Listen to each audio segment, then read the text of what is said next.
No, the headset's making those sounds again. Goddamn Windows 10. What? It makes like the Windows 10 like boop sound when my headset's plugged in. And, you know, once in a while it's fine, I suppose, but last time I did this, it was just doing it repeatedly. So I had to like risk running out of power. Is your headset up to date, like on the firmware?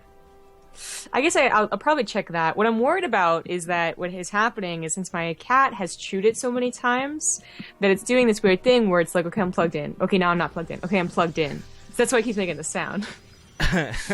But I'll check the firmware. Here's the thought. Don't let your cat near your fucking cords, man. You need to... I don't let him near him, and usually he learns, but when he's really, really bored... We should do intros, but before we do, I just want to say what we should do. I know we're talking about buying new monitors. Maybe you should instead invest in some plexiglass. And I'm not even only kidding about this, like, but actually build like a little casing for your wires to run through. If I was gonna do that, actually, we did this for a PlayStation, because he was chewing away the power cord, which is like a really thick cord already. But we've got like a tube, you know? Well, I just put toilet paper tubes or whatever you need to do, because this is like the millionth cord I've heard you complain about your cat's chewing through since I've known you. I have not complained about cords in a while, because he hasn't bitten cords in a while. The last one he destroyed was a few months ago. He destroyed my headphones, so... Alright, well guys, girls, ladies and gentlemen, top right corner of the Lurelai Crest to kick off this best of one for the Corsair Cup. It is going to be the Korean Protoss Arthur. In the bottom left, as the red Protoss, he is Liquid MaNa. Now, I would actually be worried for MaNa in this situation, because Arthur has been historically a very cheesy Protoss. And okay, fine, Rifkin, Arthur's a cheesy Protoss, we get that. Why is that scary? Because MaNa has particularly been weak to cheese the last few times we've cast him to PvP. Like, he kicks ass in the macro game, and he does really well against other races, but something about PvP and cheese, it just feels like MaNa falls apart. Yeah. I mean, PvP is odd, and so far, you know, he's getting his own fair share of cheese, and that's where it really gets weird and funky, is cheese versus cheese. I think he played like a normal style, which I think Arthur is definitely popular enough that you remember him when you see him, even if it is like a year later, to know that, okay, I gotta be wary of something really stupid. Yeah.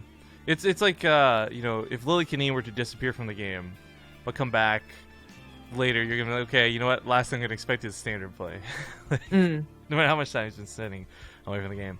But speaking of MaNa really quick, gotta give a shout out to a very creative Ira in chat.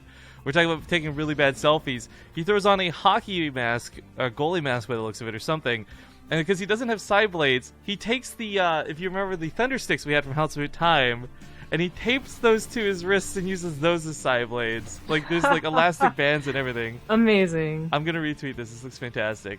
But that's our first entrant into the bad cosplay contest for today's stream. So if you guys want to try and top this, throw in some sticky notes, get out some tape, get some crayons, and have at her. Because we'll be giving away a 20 € prize.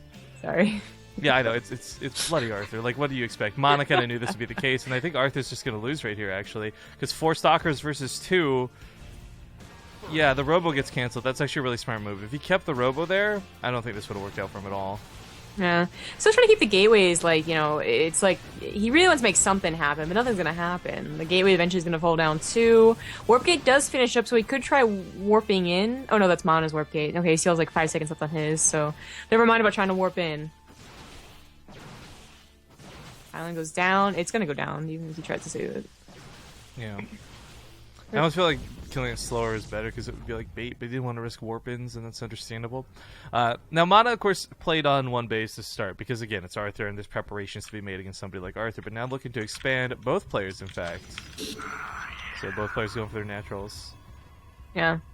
Of course, Arthur is staying, you know, far behind because of that proxy, behind in probes, behind in army, and behind in tech, which is... well, I guess like only a little bit. He's getting Blink instead of a Robo, or MaNa's actually getting the Robo this time. And Blink and Immortals are kind of on a same level for the early stage. Of course, as time goes on, Immortals are going to just be straight up better. But even then, that might be the time Arthur needs to get to an okay macro state after losing out in a proxy. Yeah, if you look at the gateway, this kind of looks like someone's lagging and the game's stuck frozen pause.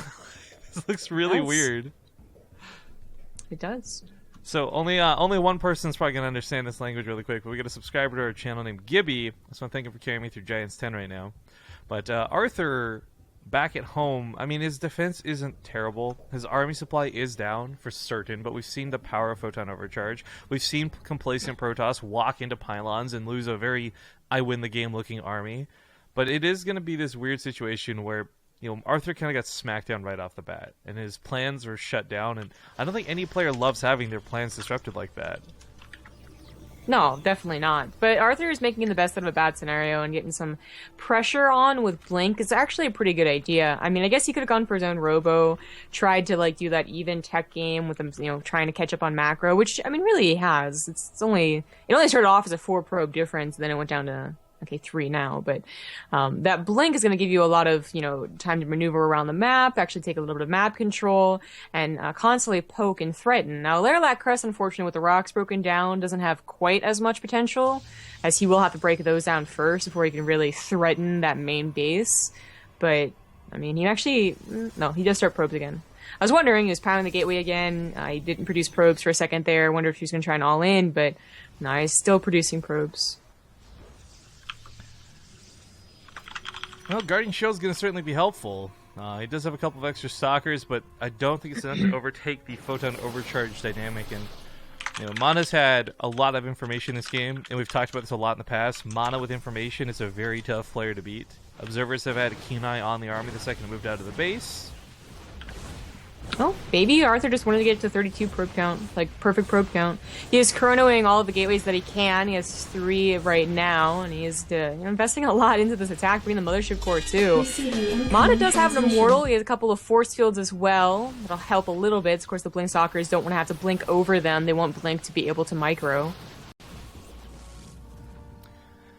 Well, got a donation coming in from Hoofprint09. Thank you for the $5. He says, got married in Stardew Valley. The better half waters the crops and fixes fences. Nerfs Zerg, the Ling Rush from SE1 still gives me nightmares. Man, I was Ling Rushed in Brood War yesterday. Oh yeah, you were streaming a bunch of Brood War, huh? I know. How'd that go? It's surprisingly okay. I've gotten a lot better at Brood War once you actually use control groups. Oh, this is scary for MaNa. There's a force field waiting for that ramp. I don't know why he wants to go up to the top like this. I guess hoping to get some high ground advantage, but risking half of his army being force fielded off is very dangerous. Well, there's really not a good scenario here. Either way, you could get force fielded off on the bottom or on the top. There's the force field there. The Immortals actually do go down pretty instantly.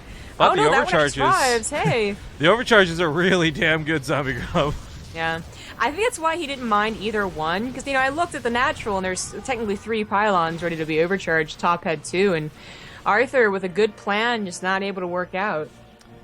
Nah, I really liked MaNa's defense, though. Again, going back to his information for a moment, he had pylons down aplenty, he set up a minefield, he was tended to be on the high and the low ground. I mean, just right now taking a bad fight, sure, but look at that army supply, still reigning supreme for MaNa. Meanwhile, as he checks the main, he sees there's no further tech. I think he's fully aware that this is an all-in. So he's not getting too greedy himself. Staying at home, still building Immortals, getting more Stalkers out. Overcharge is getting ready to fire.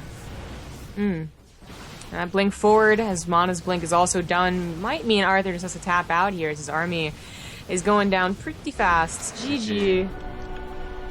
Alright, well, congratulations to MaNa. He'll take the first best of 1 in the first game today in the Corsair Cup and advance on in the brackets. Now, of course, this cup did start a little bit awkward because we had a question of, like, some walkovers, who was here and who wasn't. But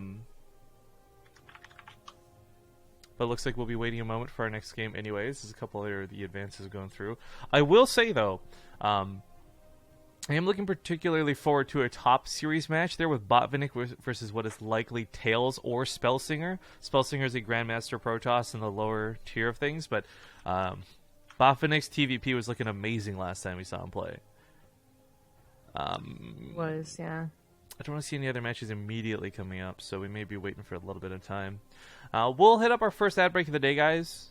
I do want to go over this cosplay contest that I've somewhat started, though, before I do. So, there's a really awkward chain of tweets right now between MaNa, myself, and now Jirai, and I love the idea of really bad cosplay. So we've got a €20 G2A offer for whoever wins this bad cosplay contest. But to put it on stream really quick, I'll show you guys the order in which it started. So MaNa posted this silly picture for his stream.